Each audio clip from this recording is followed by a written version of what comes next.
She's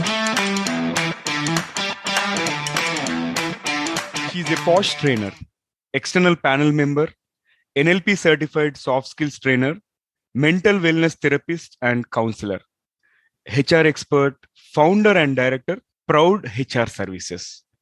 She's an expert in behavioral skills training.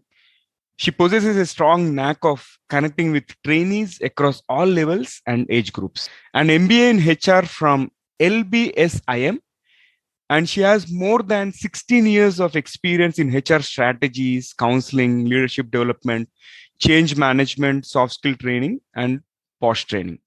In today's episode, let us chat with Shivani Bose. This is the Guiding Voice podcast series, the Guiding Voice for a Better Future. Folks, this is your host, Naveen Samala, a fellow IT professional just on a mission to shape the careers and lives of millions across the globe. In every episode, we interact with industry experts or thought leaders or academicians or coaches across the globe to drive some insightful conversations that will help each one of you learn some amazing stuff. Also, we share an interesting trivia or a fun fact towards the end, and you will acquire more knowledge per every minute by tuning into TGV than any other podcast in this space. Thank you so much for joining me today. Today, we are going to discuss a topic, diversity and inclusion, where companies are going wrong. And we are extremely pleased to have Shivani part of TGV's journey in shaping the careers and lives of millions across the globe. Shivani, hearty welcome to TGV. Thank you, Naveen. Thank you for having me over. All right. So pleasure to have you on board, Shivani. And let's get started. I'm going to fire the first question. Can you please share with our audience the top 3 things that have helped you so far in your professional journey? So that's an interesting question. You just want 3? Yeah. Okay. So I limit it to 3. So the first thing I believe is hard work. And there are no shortcuts to hard work. I see a lot of people trying to work the smart way. While smart way works, it has to be preceded by hard work. So hard work is something that we have to do. I still slog for 13 to 14 hours every day because there's so much to do. And whatever hard work you do, there is no substitute for it. Then the second thing I believe would be adaptability. And COVID taught all of us to be adaptable, to be flexible. I am a trainer, so I learned how to work on online trainings, and I saw trainers who couldn't do that fail miserably. So what I have learned during this COVID scenario is we have to be very flexible. We have to be like water, find a way through. And third, and the most important thing is resilience. Never ever give up. There are a lot of people who would not understand what you're doing. They would perhaps laugh at you and they would say that you'll never succeed. But the important thing is to not give up. There have been so many times where I felt like I was losing it all. And I, just didn't have the courage to get up and move on. I still made it a point to show up and show up with confidence because that is what matters in the end. You have to be there and you have to show that it really matters to you. Wonderful. So hard work, adaptability, and finally resilience. So these are the top 3 mantras. Wonderful. So Shivani, now let's get into the topic, the POSH as well as diversity and inclusion, and the first part, prevention of sexual harassment. So why did this come into picture? Why corporate get into training their employees on POSH, and why is it important? So if we talk about Prevention of Sexual Harassment Act, it was really the need of the hour. So if we talk about a country where, women are worshipped, right now we just had Navratras going on and women are worshipped for being a deity. But the cases of sexual harassment are very rampant. And if I would talk about the main reason that POSH Act came into being, it was the case which happened with Bhavri Devi. Bhavri Devi, she was a social worker or, more popularly known as a Sathan, working with government of Rajasthan. And during her job, she was asked to, help people spread awareness to stop child marriage. And she tried to do that. So she went ahead to a family and told them that, you should not get your 10-month-old baby married. Well, she was instrumental in stopping the marriage of that baby just on that day. The very next day, the same baby was married on the terrace of another person's house. So she couldn't even stop that. But it invited a lot of wrath of people among there, the family members of those high-class Gujjar community who thought of teaching her a lesson. And this woman was gang raped in front of her husband. While this happened, this woman was not able to even launch an FIR for 52 hours. There was so much of delay from their side, and as a result, the evidence required for rape could not be proved. This woman has not been able to get justice till now. However, she has been instrumental in paving the way for Vishaka Guidelines, which was a first stepping stone for prevention of sexual harassment.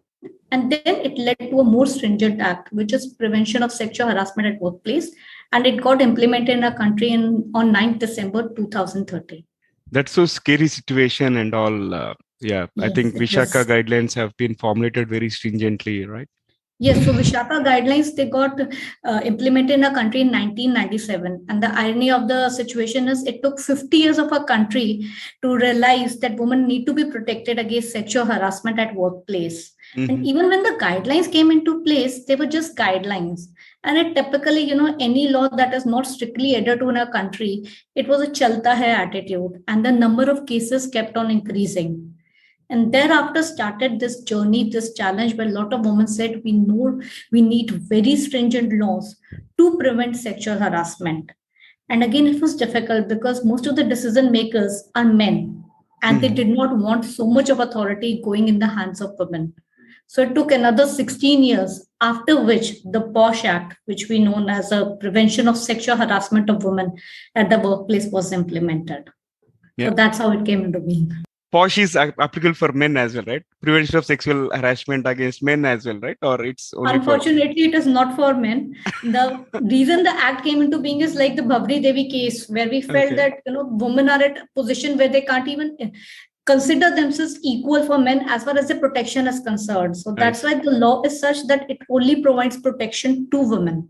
And what the latest amendment is saying, that women can file a case against women. However, the fact that men can file a case, I think there's a long way to go. All right. Yeah. Thanks for the correction.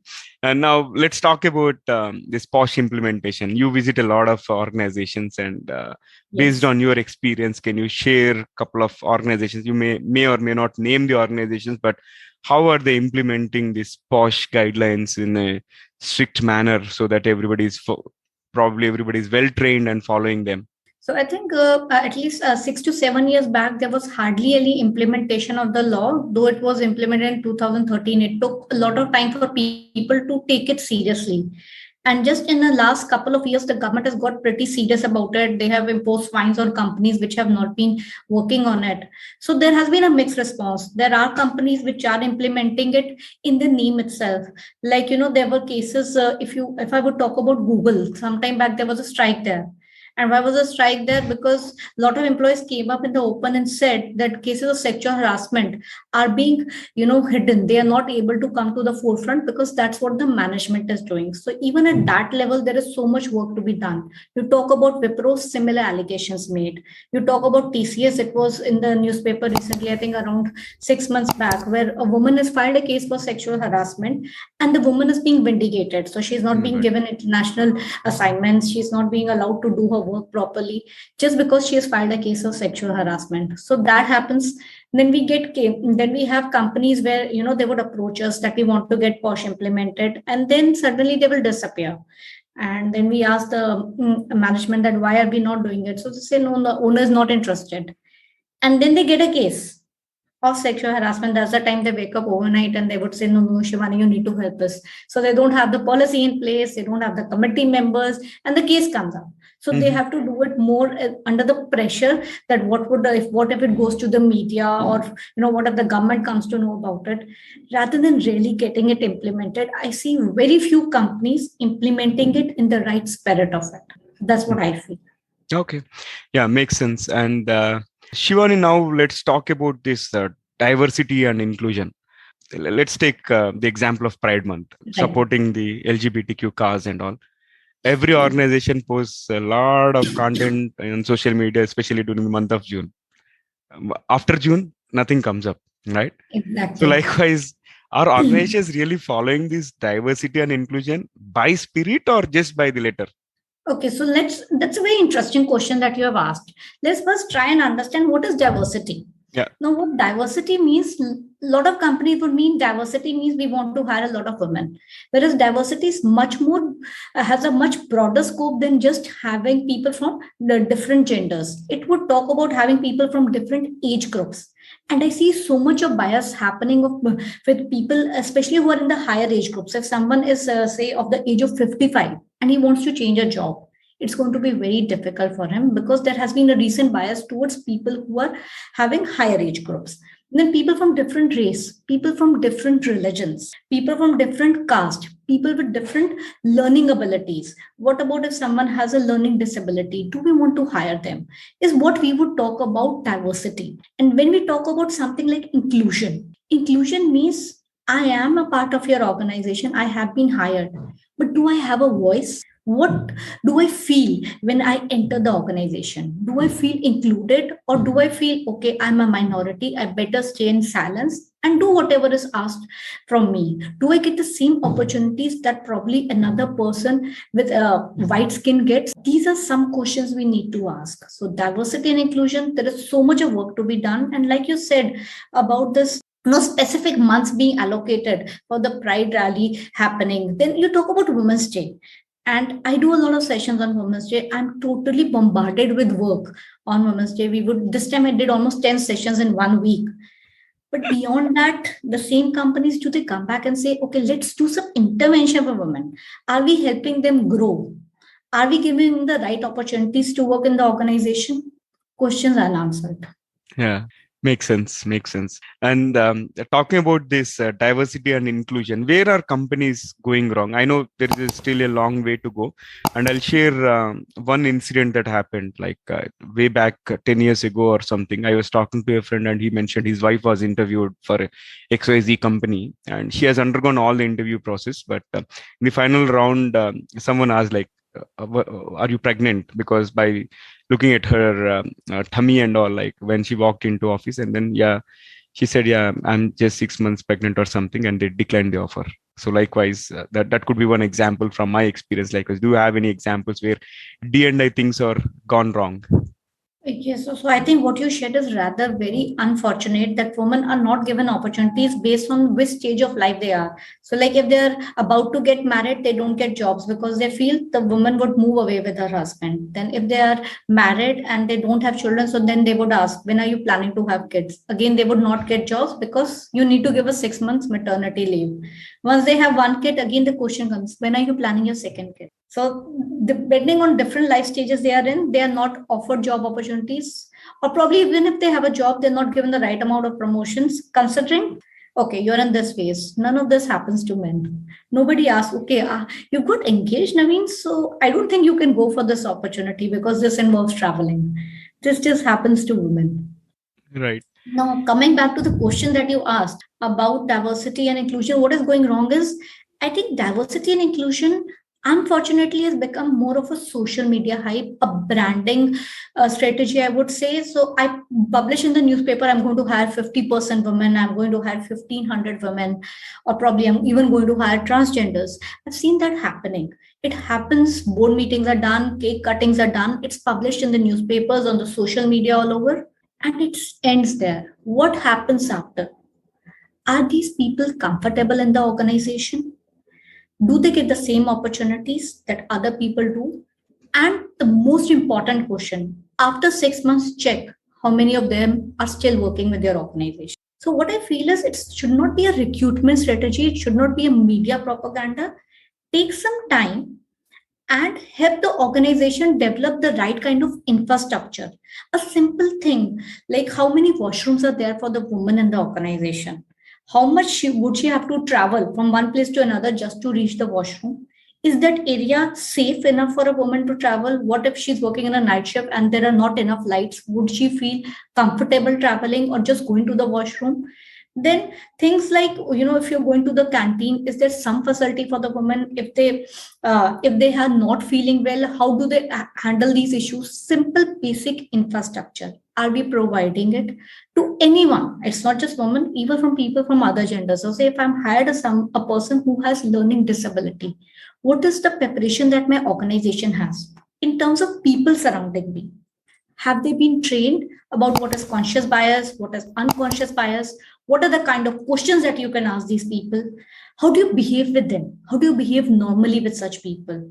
I had an experience with an organization where they hired a lot of transgenders with a lot of propaganda. Everybody knew they are being hired. But the people they're supposed to be working with, the blue collar employees, they have no idea how to talk to them. A simple question like, that तेरे को कौन से नाम से belong, with what name do I call you, can also create feelings of negativity among these people because they come with so much of experience which is negative, with them not being accepted by the society, so they're very very sensitive.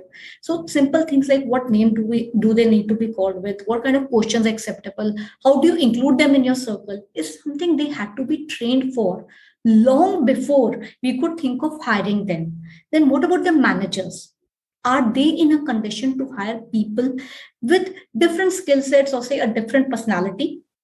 And how do you talk to them? Do you give them the same opportunities, or you yourself have a lot of biases like, acha, management se aaya hai, so management has posted on us that we need to hire these people, now I have to live with them, let's not give them work and hope they leave the organization, is a pervasive thought I found in these people. And needless to say, within 6 months 90% of them had left. And without giving any reasons.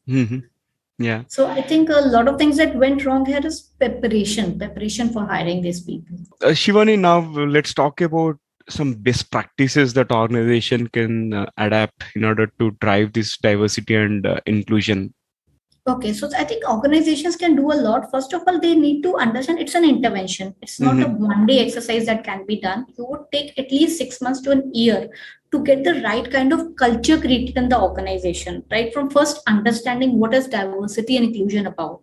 It's not just about hiring people from different places and ensure they're a part of your organization, putting it on your website, on your social media handles. It goes much beyond that.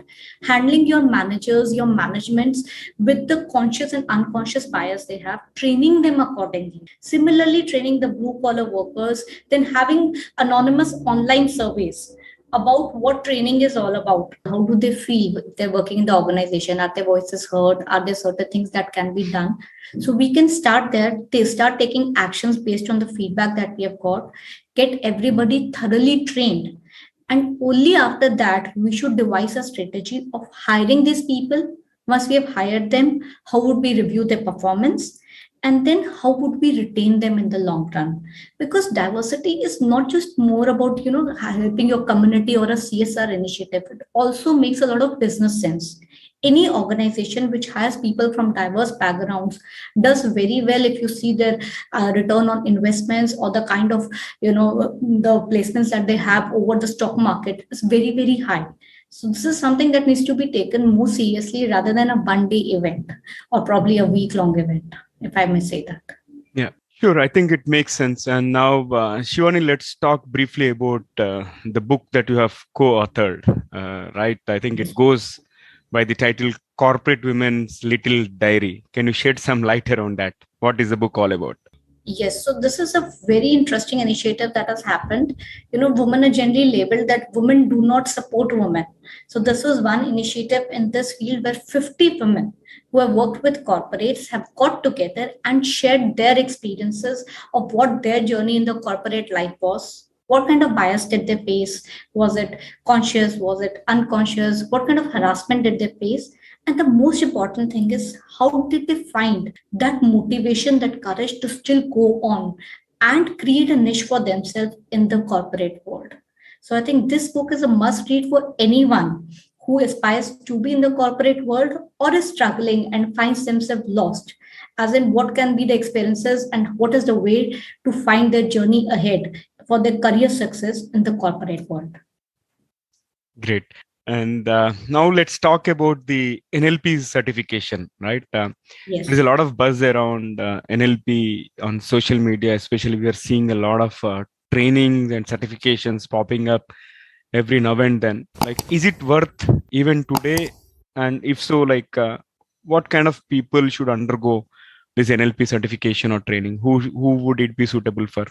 Okay, so I'll share my experience why I did my Mm-hmm. NLP. So, like I said, that I'm a mental therapist as well, and NLP helped me in the field of understanding people better, building a rapport with clients, and then finding very innovative ways of helping them through. So, it's a lot of things that you use with words, you use it with the way you communicate with people and get your message across. And it also changed me as an individual. So once I did my NLP, I think I've been a different person. My relationships have been more deeper and more stable than it was earlier. So it's not that I do not have fights. But I think I'm a much more calmer person and I understand things from others' perspective. So for me, it's as basic as that. NLP, now, if you talk about if you want to do it as a certification to build in your career, I think it's overhyped because I find almost every second person doing NLP. A lot of people approach me and say, like, I'm a small time entrepreneur, so should I do NLP? Will I change my life? Or I'm struggling with relationships. Do I do NLP? Will I change my life? So I say it's just a course. The more you implement it, the more changes it would happen, but it does not have a magic wand. The kind of media hype it is generating and the claims it makes, I think, are not really related to what it actually offers. It's a beautiful subject. Like I said, it did wonders for me. But the fact that I did NLP, I landed with a lot of clients, or did it make my entire life different, hasn't really happened. Great. Yeah. Thanks for those insights. And Shivani, this has been a fabulous conversation so far, but let's add some spice to the episode. If you're Yes. okay, I'm going to ask you a few interesting rapid fire questions. Sure. All right. So thank you. And let me ask you the very first question. What was your childhood fantasy, Shivani? So, childhood fantasy, I would say I had a childhood dream of becoming the principal of my school. And the only reason was I would have the maximum authority and nobody would be able to scold me. Still want to do that. Interesting. All right. Let me move on to my next question. What's your favorite book? My favorite book is The Monk Who Sold Us Ferrari by Robin Sharma. I think Yeah. I've read it number of times. Every time it just keeps on adding more meaning to it. It's a beautiful book. I think everyone should read it. Yeah. I love that book as well. Yeah. That's must read for everyone that is planning to grow in their career or in fact to lead a happy life as well. All right. Yes. Here comes my next one. How do you describe yourself in just one word? Resilient. Great. Moving on. What's your pet peeve? My pet peeve is whenever I enter parties, people would ask questions like, yeah, you're looking very slim, you got a new haircut. Nobody asks me about the work that I do and how much am I contributing to the society. Irrespective of what would happen to my husband, does everybody ask him questions. So, how's your job going on? How's your company doing? What's your company's turnover? I do have a company. Probably it's not as huge as the MNCs are, but still nobody talks to me about my work because I think still women are associated with kids, with the way they look, much more than the work that they do. Conquer, I think some realization has to happen and definitely it is going to transform very soon. Keeping fingers crossed. Sure. All right. So let me fire the last bullet out of the rapid fire. And here comes the next one. What is one electronic gadget that you would like to see or invent yourself? So I want a gadget which can cook and like it takes hell lot of time to cook food and which can cook healthy food. So I travel a lot and the moment you move out of your house, so what would happen is you'll end up eating something which is unhealthy. So I want a gadget which I can carry in my purse and it can just pop out healthy food wherever, whenever I want to. That's a great startup idea indeed. And thank you for your participation in the rapid fire. And before I let you go, one final question for today's conversation, Shivani. What will be Yes. your one piece of advice to those aspiring to make big in their careers? I think something that's very, very important and I have applied in my own life is I follow the strategy of being very fluid. So be like water. So there are chances that you will be up against mountains, and there are chances you'll be against the boulders, but you have to find your way through. Be very, very adaptable, be consistent, and never ever give up. So you'll find your way through sooner or later. All right. Thank you so much for the wonderful conversation. And in fact, there's a lot to learn from you. And I'm sure audience are going to enjoy this episode just like I did. And thanks again for being part of our journey in shaping the lives and careers of millions across the globe. Thank you. Thank you, Nabeen. All right. So, folks, before we move into the previous section, here is a small request to you. In case if you haven't subscribed to us, please subscribe from the app where you have tuned in from so that you'll be notified about all our future episodes. Also, if you have loved this episode and found it useful, please share with at least 3 of your friends or colleagues who can benefit from TGV so that your friends will learn new stuff like you and will gain a set of new subscribers. Thank you so much in advance. Now, let's cruise into the previous segment of today's episode. And folks, today we spoke about POSH compliance as well as diversity and inclusion. And now let's talk about some of the facts related to the sexual or physical violence as well as how women are living today. So first one is like 1 in 3 women have experienced physical or sexual violence at some point in their lifetime, which is very scary. And also, according to the United Nations estimates, up to 35% of women alive today have experienced sexual or physical violence. And the most common form of gender-based violence is committed by an intimate partner. And the prevalence of violence against women across the world means that women aged between 15 to 44 are more at risk from rape and domestic violence than from cancer or motor accidents, war, and malaria. This sounds scary, right? Before I let you all go, here is a small request. In case if you have come across any best practices related to prevention of sexual harassment practices or implementing some best diversity and inclusion practices, I would like to hear in the form of comments, or probably you can drop us an email on theguidingvoiceforyou@gmail.com. That's all for today. Thank you so much for joining me. This is your host Naveen Samala, a fellow IT professional and a passionate learner on a mission to make a difference in the lives of millions across the globe. Until next time, bye-bye.